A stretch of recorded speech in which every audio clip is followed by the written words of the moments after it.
ফায়াকুলু আলা মিন মুস্তাগফিরিন ফাআগফির লাহু।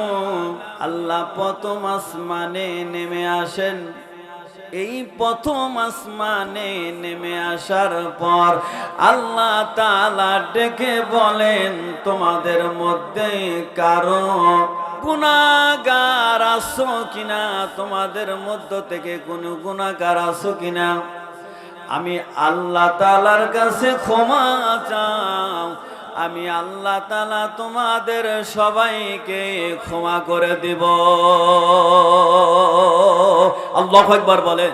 আল্লাহ তাআলা আরো বলেন, বিশ্ব নবী হাদিসের দ্বারা প্রমাণ করে দিয়েছেন, আলা মিন মুস্তারজিকিন ফারজুকাহু।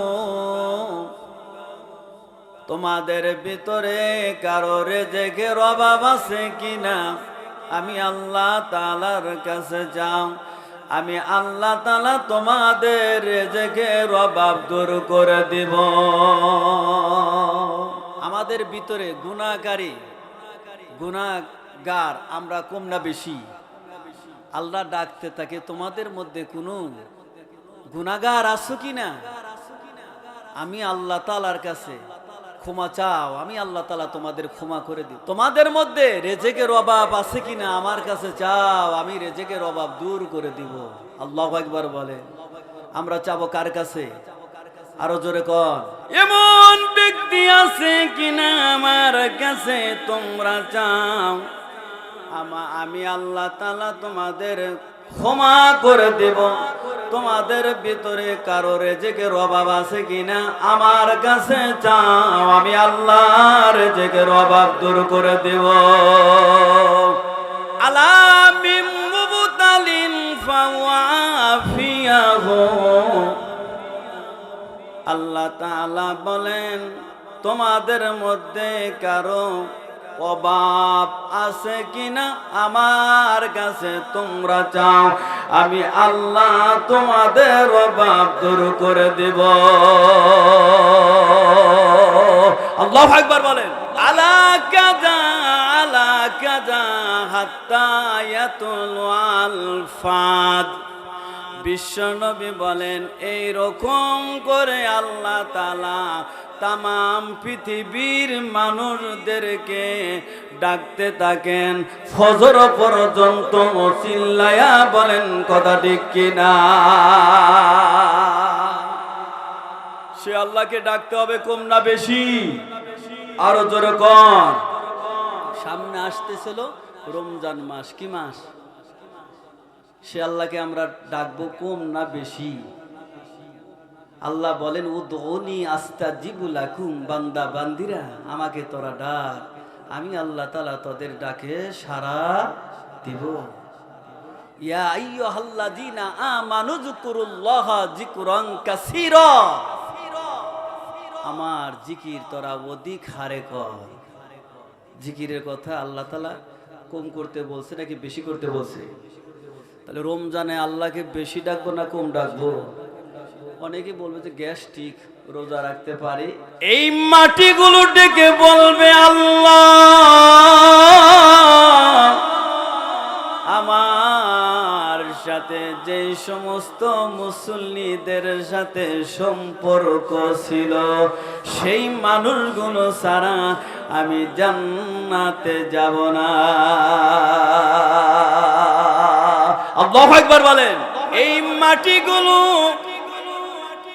এই খুঁজে খুঁজে বের করে যাদের সাথে মসজিদের সাথে সম্পর্ক, তাদেরকে নিয়ে জান্নাতে চলে যাবে। জোরে সোরে বলেন সুবহানাল্লাহ।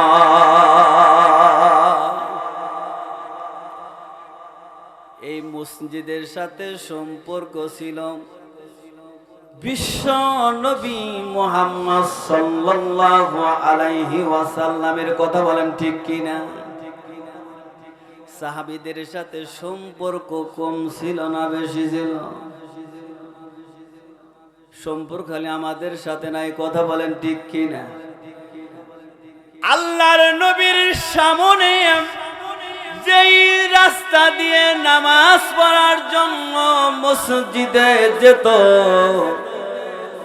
বিশ্বনবী রহমাতাল লিল আলামিনের ওই রাস্তা দিয়ে কাটা ফুটে রাখত। আমরা যখন মসজিদে যাই আমাদের রাস্তার মধ্যে কাটা দিয়ে রাখে, যাই না, কাটা দিব কি সের জন্য? এক লোকের মাতবরের গরু গেছে মসজিদে, কোথায় গেছে? আরো জোরে কোন গেছে? কোথায়? মসজিদে গেছে। এলাকার ওই মুসল্লি সবাই মিলে বলতেছে, এই মাতবর সাহেব, আপনার মসজিদে, আমাদের মসজিদে আপনার গরু আসছে। আর মাতবর সাহেব বলে, গরু বোঝে নাই দিকে গেছে। আমাদের এই অবস্থা, কথা বলেন ঠিক কিনা? আল্লাহর নবী যখন মসজিদে গুটি গুটি পায়ে হেঁটে হেঁটে মসজিদে যাইতেন, রহমাতাল লিল আলামিন যেই রাস্তা দিয়ে যাইত ওই রাস্তা দিয়ে কাটা পুঁতে রাখত।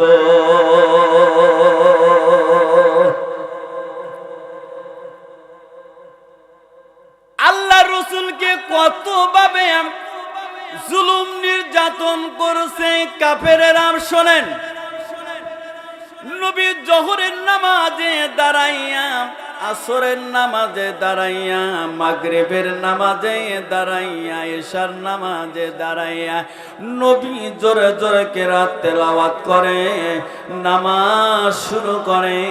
কাফেরেরা এসে নবীর উপরে, কারণ জোহরের নামাজের টাইমে কাফেরা সবাই বাড়িতে থাকে, কাজ কাম করে বাড়িতে থাকে। রসুল যখন নামাজে দাঁড়াইয়া জোরে জোরে কেরাত শুরু করে, কাফেরেরা জুলুম শুরু করে। আল্লাহ রসুলের উপরে কয়েকজন কাফের মিলে রহমাতাল লিল আলামিন নবী মুহাম্মদ সাল্লাল্লাহু আলাইহি সাল্লাম যখন রুকু সিজদায় চলে যায়, নবীর উপরে মরা গরুর পচা বুড়ি উপরে দিয়ে দেয়। ওই রকম কষ্ট আমরা পাইছি জীবনে। হ্যাঁ, আল্লাহ রসুল তখন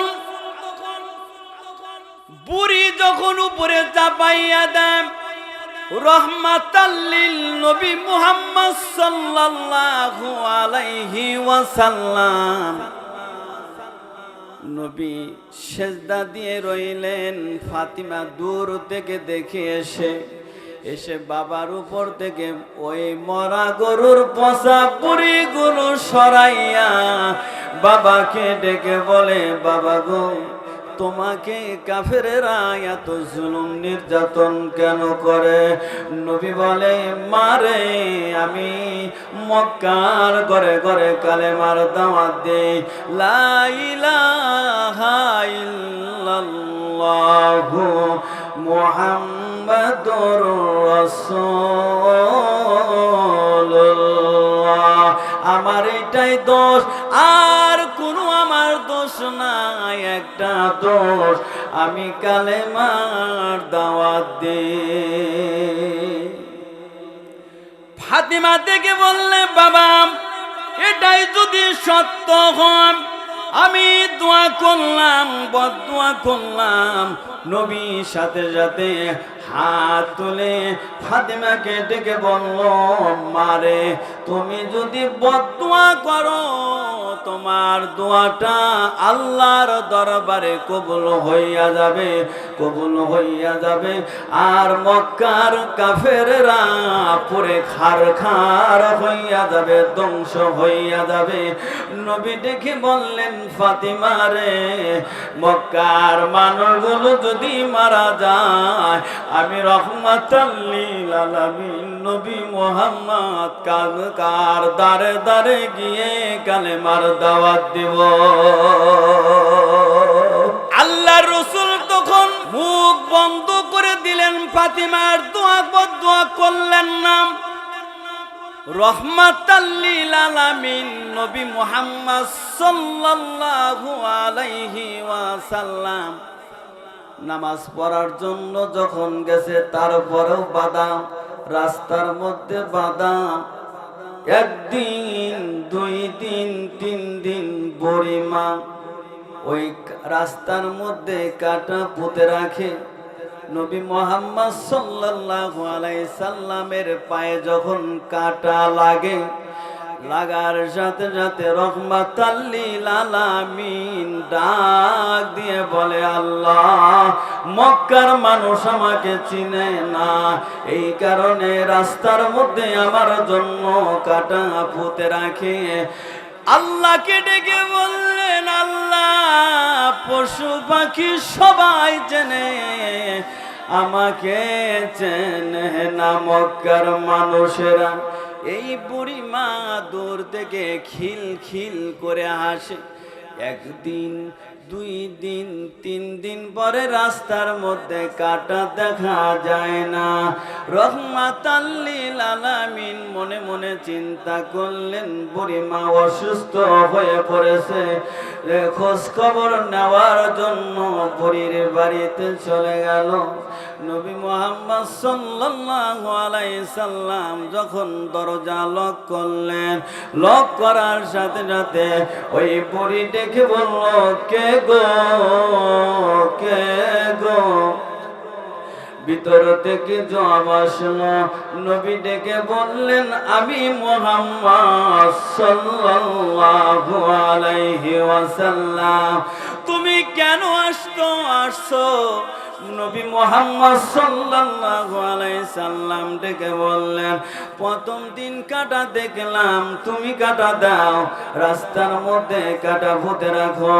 দ্বিতীয় দিনও দেখলাম কাটা, তৃতীয় দিনও কাটা দেখলাম, চতুর্থ দিন কাটা না দেখে আমি মনে মনে চিন্তা করলাম, না জানি বুড়িমার অসুস্থ হয়ে পড়েছে। এই বুড়িমা ডেকে বললেন, মুহাম্মদ সাল্লাল্লাহু আলাইহি ওয়াসাল্লাম, তোমাকে আমি প্রতিদিন কষ্ট দিই, যেই রাস্তা দিয়ে নামাজ পড়ার জন্য যাও, আমি তোমাকে কষ্ট দিই। তুমি কষ্ট না মনে করিয়া আমার ঘর পর্যন্ত আসছো আমার খবর নেওয়ার জন্য। আল্লাহ ডেকে বলেন, ওয়াইন্নাকা লাআলা খুলুকিন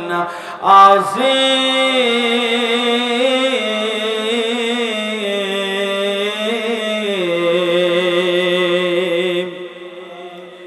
আল্লাহ ডেকে বললেন, হাবিব, আপনার চরিত্র মহান চরিত্র, কারণ আপনাকে আমি আল্লাহ তাআলা প্রেরণ করেছি। ওয়ামা আরসালনাকা ইল্লা রাহমাতাল লিল আলামিন।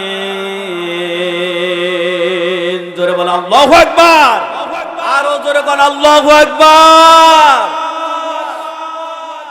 বাবাজিরা আমার, এই বুড়ি মা বললেন, আপনি সাধারণ মানুষ না, আপনি রহমাতাল লিল আলামিন, তাড়াতাড়ি আমাকে কলেমা পড়ে মুসলমান বানাইয়া দেন। নবী সাথে সাথে কলেমা পড়ে মুসলমান বানাইয়া দিলেন। লা ইলাহা ইল্লাল্লাহু মুহাম্মাদুর রাসূলুল্লাহ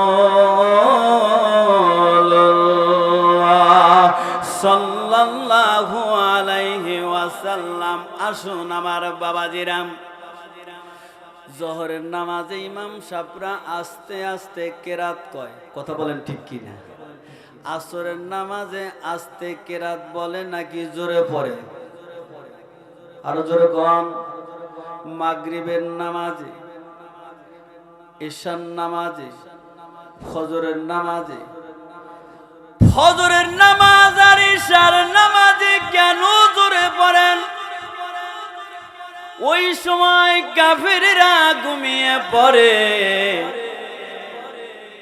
আমাদের ভিতরে যারা এশার নামাজ না পড়া ঘুমিয়ে পড়ল, ফজরের নামাজ না পড়িয়া বিছনায় শুয়ে থাকলো, বিশ্ব নবী বলেন ওদের স্বভাব চরিত্র হলো মুনাফিকি স্বভাব।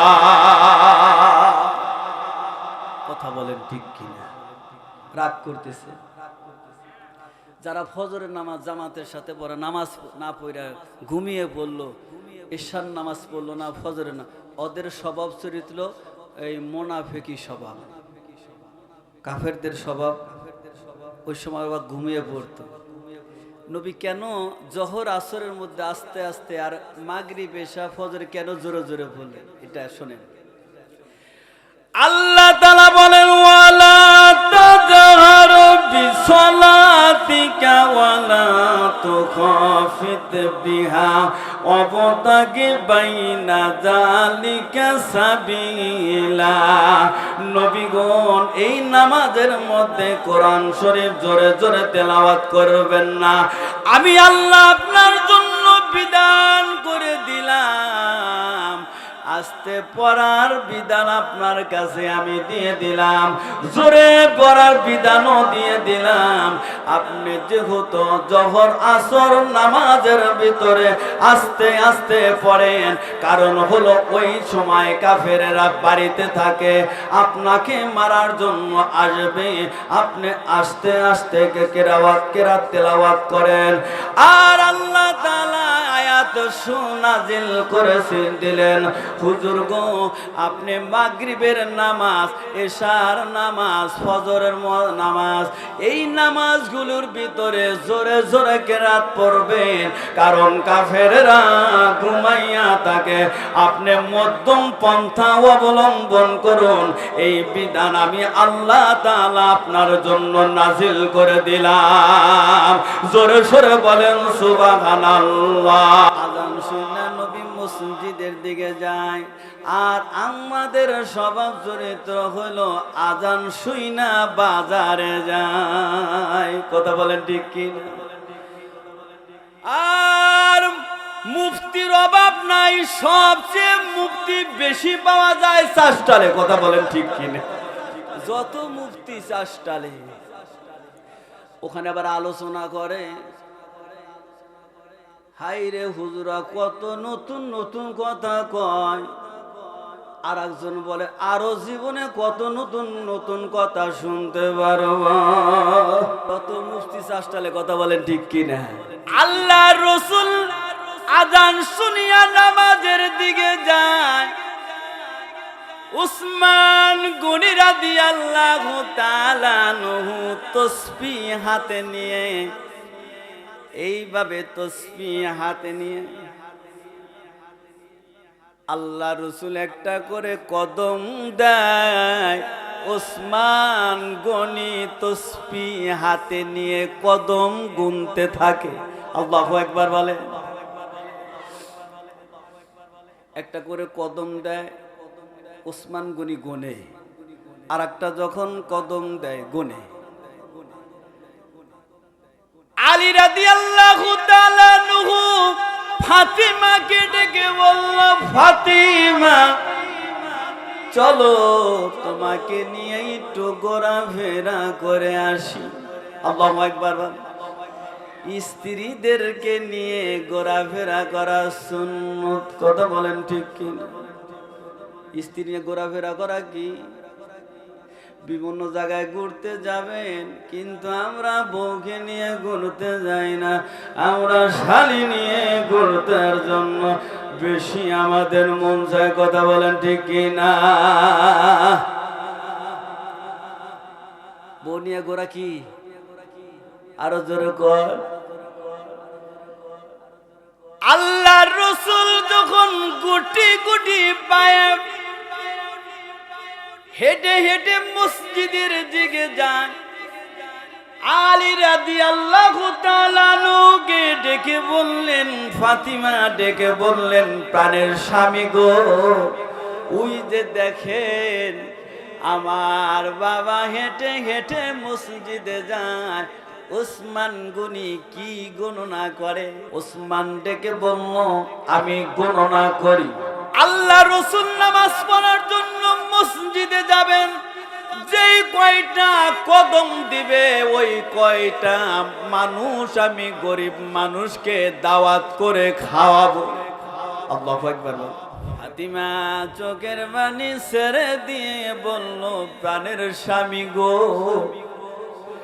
আমার বাবা রহমাতাল লিল আলামিন মসজিদের দিকে যায়, উসমানের টাকা আছে, পয়সা আছে, দম দৌলতের অভাব নাই। আমার বাবার পড়তে কদমে কদমের পরিবর্তে একজন করে গরিব মানুষ দাওয়াত করে খাওয়াবো। আমার বাড়িতে টাকা নাই, পয়সা নাই, আমার নবীকে এক সন্ধ্যা দাওয়াত করে আমি খাওয়াবো। যার কাছে আশ্রয় আমার প্রাণের স্বামী গো, আমার বাবার পড়তে কদমে কদমে দাওয়াত করে মানুষ খাওয়াবে, আমি কদমে কদমে খাওয়াবো না, আমার বাবাকে আমার বাড়িতে আমি দাওয়াত করে খাওয়াবো। আল্লাহু আকবার বলে। ওসমান গনি খিলাবো কদমে কদমে পরিবর্তে একটা করে গরিব মানুষ খাওয়াবে।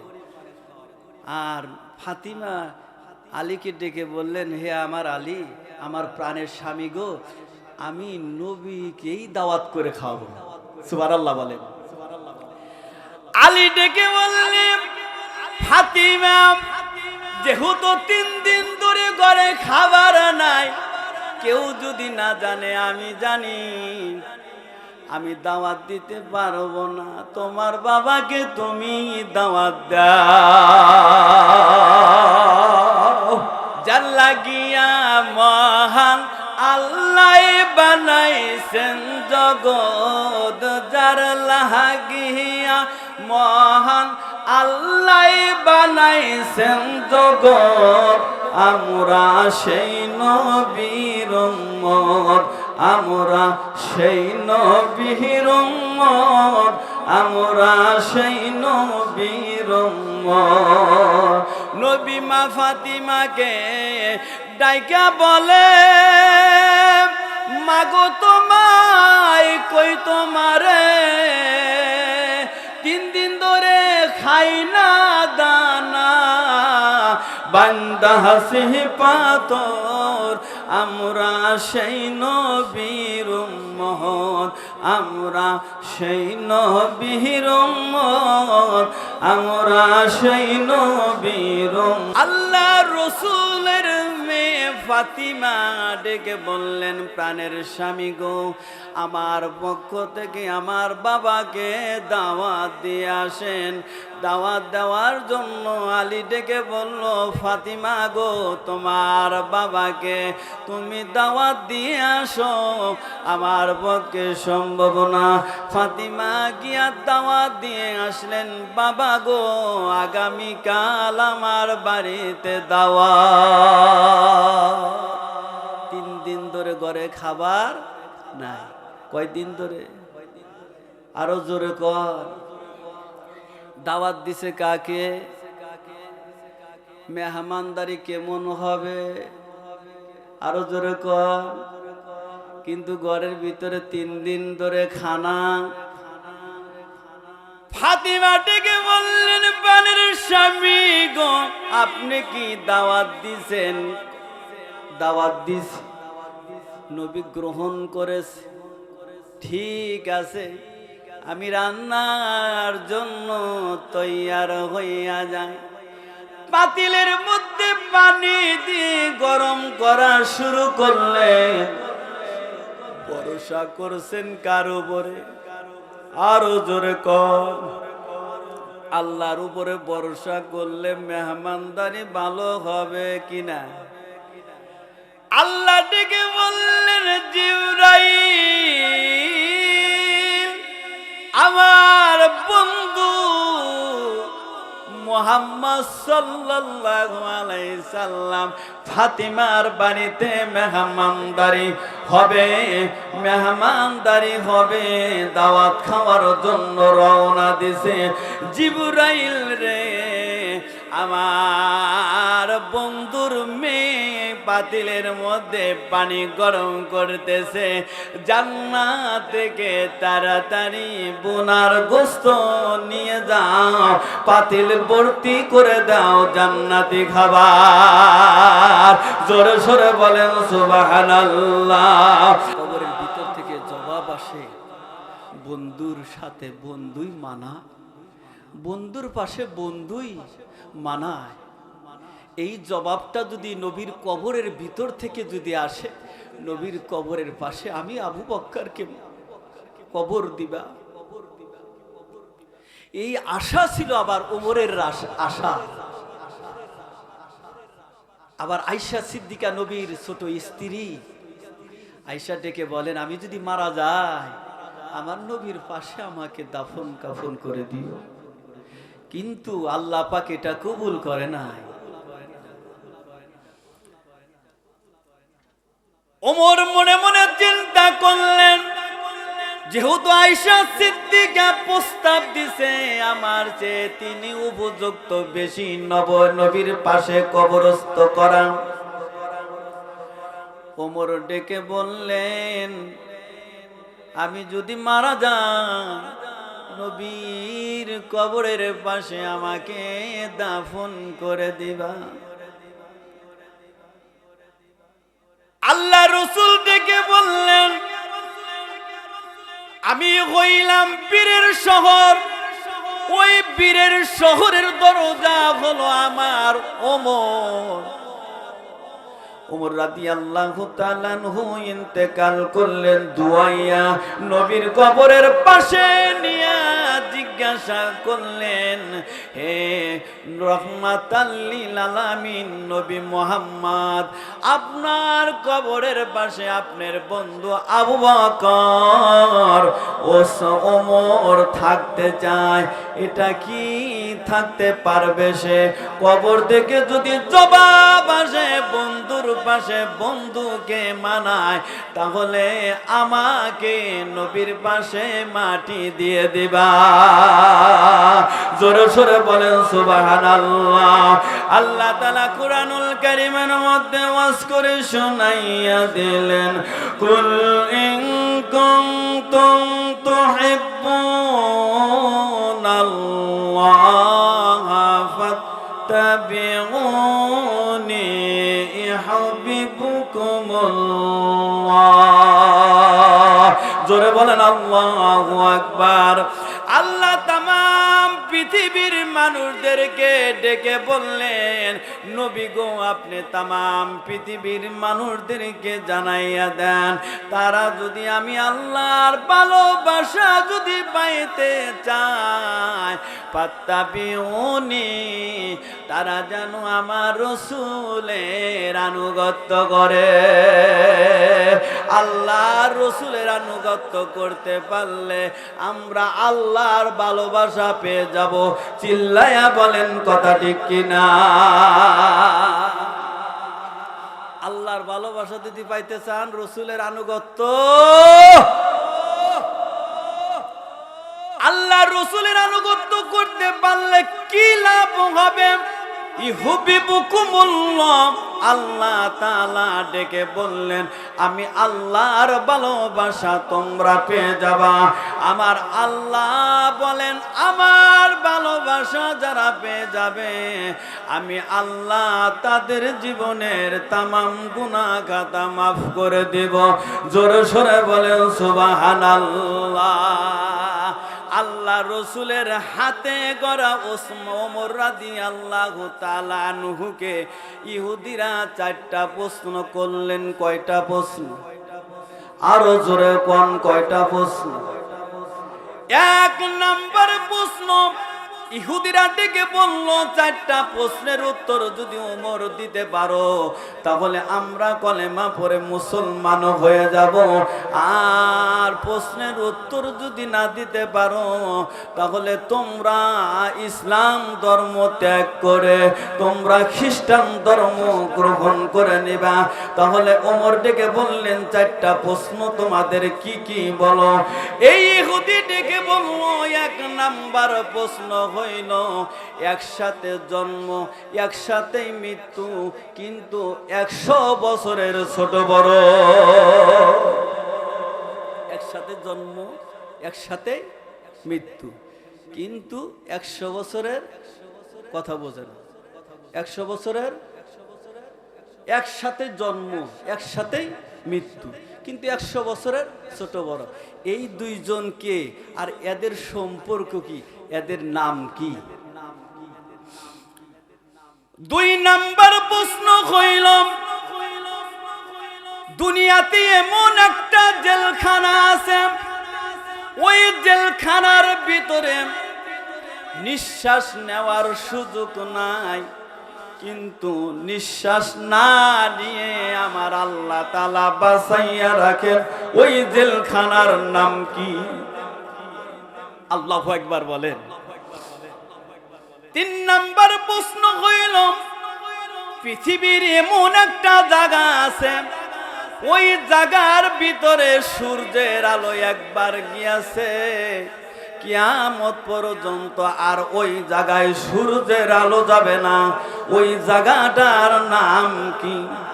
4 নাম্বার প্রশ্ন হইল, এমন একটা কবর আছে, ওই কবরটাও জিন্দা, ওই কবরের লাশটাও জিন্দা। আল্লাহু আকবার বলে।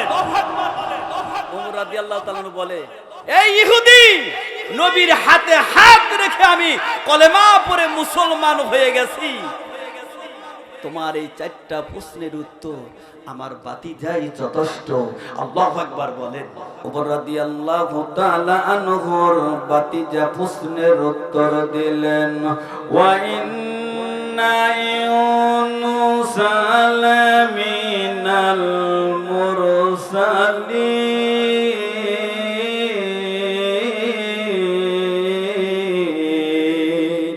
আল্লাহু আকবার বলেন। একটা করে কোরআন দিয়ে প্রশ্নের উত্তর দিচ্ছে। আল্লাহু আকবার বলেন। আরো জোরে কোন আল্লাহু আকবার। কবরটাও জিন্দা, লাশটাও জিন্দা। সেটা কোন কবর? আর লাশটা যে জিন্দা, সেই লাশটা কে? আয়াত খুলে ওয়াজ করে শুনাইয়া দিলেন, ওয়া ইন্না ইউনুস লামিনাল মুরসালিন। আমি ইউনুস পয়গম্বরকে রসুল বানাইয়া প্রেরণ করলাম। আল্লাহু আকবার বলেন। ওয়া আরসালনাহু ইলা মিআতি আলফি আও ইয়াজিদুন। 1 লক্ষ পুরুষ এবং 3 লক্ষ নারী আর শিশুর জন্য আমি ইউনুস পয়গম্বরকে নবী বানাইয়া প্রেরণ করলাম। আল্লাহু আকবার বলেন। কয় লক্ষ মানুষের জন্য? এটা কোরআনের ওয়াজ। কোরআনের ওয়াজ শুনলে আপনার আমার যা দাতুহুম ঈমানা, ঈমান বাড়িয়ে দিবে। তিনি কে? আরো জোরে বলেন, তিনি কে? ইউনুস পয়গম্বরকে নবী বানাইয়া প্রেরণ করলেন তার সম্প্রদায়ের জন্য। তার গোত্রের লোক সংখ্যা ছিল, পুরুষ ছিল 1 লক্ষ। কয় লক্ষ? আল্লাহ কোরআনুল কারীমের মধ্যে ওয়াজ করে শুনাইয়া দিলেন, ওয়া আরসালনাহু ইলা মিআতি আলফিন আও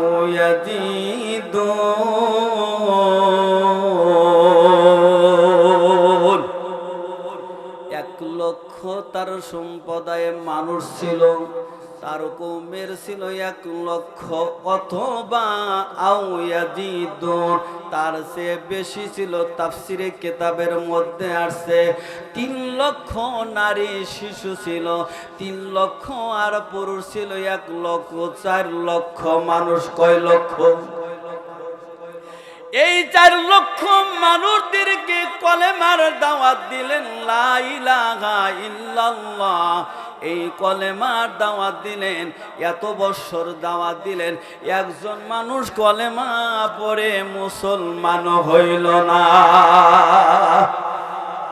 ইউনুস পয়গম্বর ডেকে বলল, তোমরা যদি কালেমা না পড়ো, আল্লাহর প্রতি যদি ঈমান না আনয়ন করো আল্লাহ তাআলা তোমাদের উপরে গজব দিব। কিন্তু কোন সময় গজব দিব এটা আমি বলতে পারবো না। গজব দিব আল্লাহ। তাহলে গজব দিব রাস্তা দিয়ে যখন ইউনূস পয়গম্বর হেঁটে যায়, তার উম্মতেরা বলে, ইউনূস কোন সময় আসবে, কি আসবে, জ্বর আসবে নাকি বৃষ্টি আসবে নাকি তুফান আসবে, কোন সময় আসবে, আসে না কেন? তাহলে মন খারাপ হবে না? বোঝেন না? মন খারাপ হবে না? টিটকারি শুরু করলো, তোমার আল্লাহ গজব কোন সময় দিবে, কোন সময় গজব পাঠাইয়া দেবে, জ্বর দিবে, বৃষ্টি দিবে নাকি কি দিবে, তাড়াতাড়ি বলো। মনটা খারাপ করে এই ইউনূস পয়গম্বরের মুখের উপরে থুতু মারলেন। এই তার উম্মতেরা কলেমা পড়ে মুসলমান না হয়ে থুতু মারলেন। ইউনূস পয়গম্বরের মনটা খারাপ হইয়া গেল। এই স্বদেশে আর থাকা যাবে না। আবার আল্লাহ তাআলা কুরআনুল কারীমের মধ্যে আবা কাইলাল ফুলকিল মাশহুন,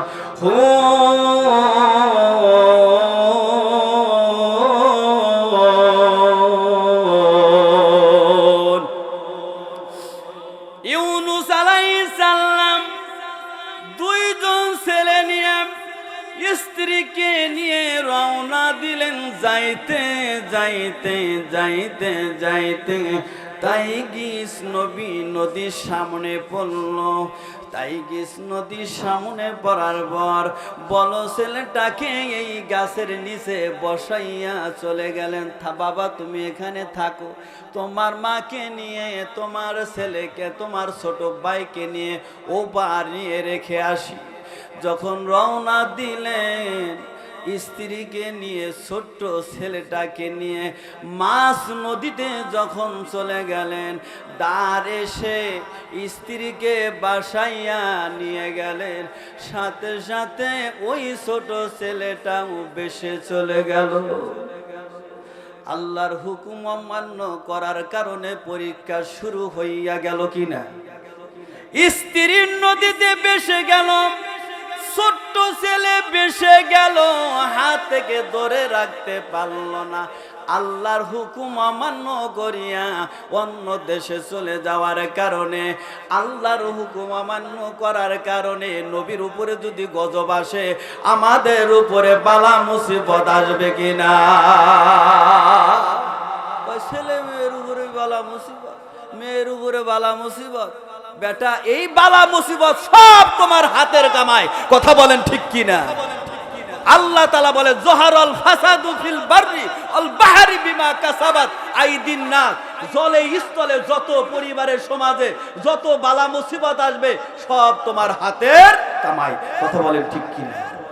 এটা কি আমার কথা নাকি আল্লাহর কথা? দোষ কার? আমাদের দোষ। আমরা যেমন কর্ম করি তেমন আমরা ফল পাবো। কথা বলেন ঠিক কিনা? তাহলে ইউনূস পয়গম্বরের স্ত্রী বেশে চলে গেল, ছোট ছেলেটাও বেশে চলে গেল। ইউনূস পয়গম্বর যখন এই দুইজনকে ধরতে পারল না, বড় ছেলেটার দিকে যখন রওনা দিলেন, নদীর মাঝখান থেকে একটা বাঘ এসে বড় ছেলেটাকে নিয়ে গেল। দুইটা ছেলেও চলে গেল, স্ত্রীও বেশে গেল। কথা বলেন ঠিক কিনা? একটার পর একটা বালা মুসিবত দিলেন। তিনি কে? দুই ছেলে বাগে নিয়ে গেল, নদী বাসাইয়া নিয়ে গেল, স্ত্রীকে নদী বাসাইয়া নিয়ে গেল। ইউনূস পয়গম্বরের মনটা খারাপ করে ইজা আবা কাইলাল ফুলকিল মাশহুন।